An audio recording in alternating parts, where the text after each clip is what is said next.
evening and welcome to the Evening News' Weekend Review for the week ending Saturday, March 30, 2019. I'm Davina Ramdas. Thanks for joining us. For the next 30 minutes, we will recap some of the top stories that were featured during the past week. We begin by telling you that following the appeal court's ruling that the government was not defeated by the passage of the no-confidence motion back in December, business will continue as per normal. This means the National Assembly can be convened. However, the parliamentary opposition will not be attending the sittings.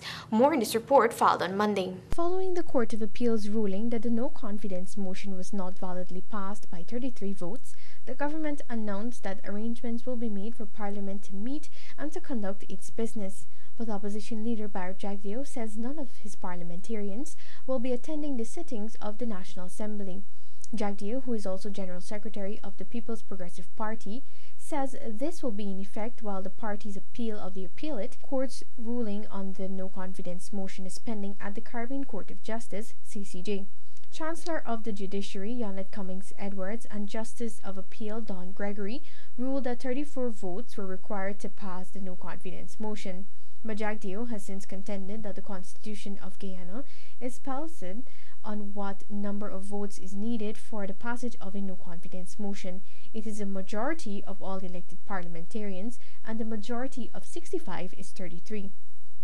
Political commentator Christopher Ram also believed the two judges erred in their determination.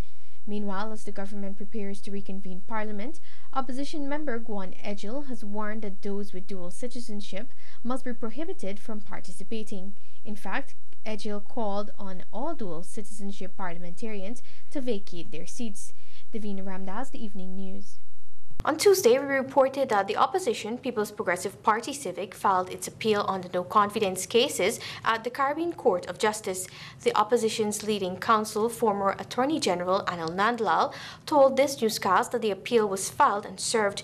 The party is appealing the March 22 ruling of the local appeal court, which found by a 2-1 majority that the no-confidence motion brought against the government was not validly passed on December 21, 2018. The court contended that the motion needed an absolute majority of 34 votes and not 33 to be passed.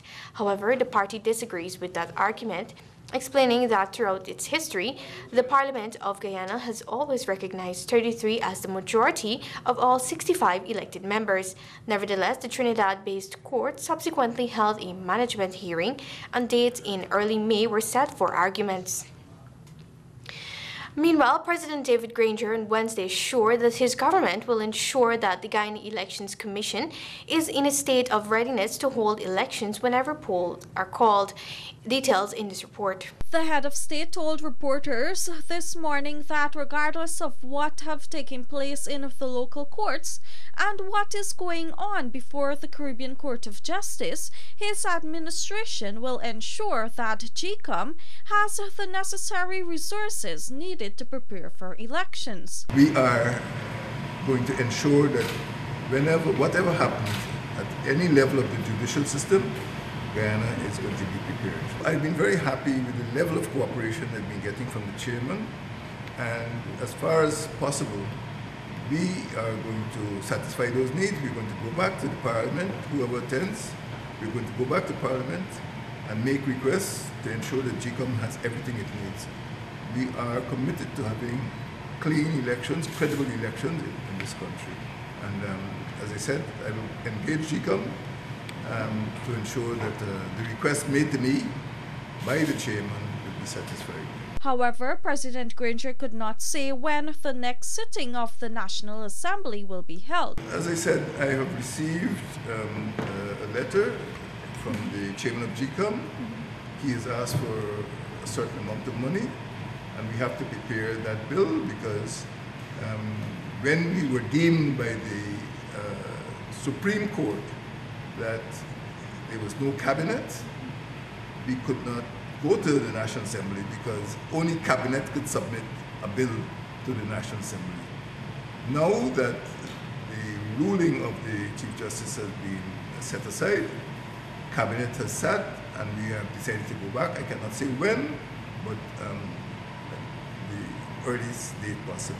Last Friday, the Court of Appeal ruled that the December no-confidence motion was invalidly passed since it required an absolute majority of 34 votes. Since then, the coalition government has indicated that it will be resuming sittings of the National Assembly. However, the PPP opposition has since indicated that they will not participate in any of the National Assembly sittings until the Caribbean Court of Justice rules on the matter.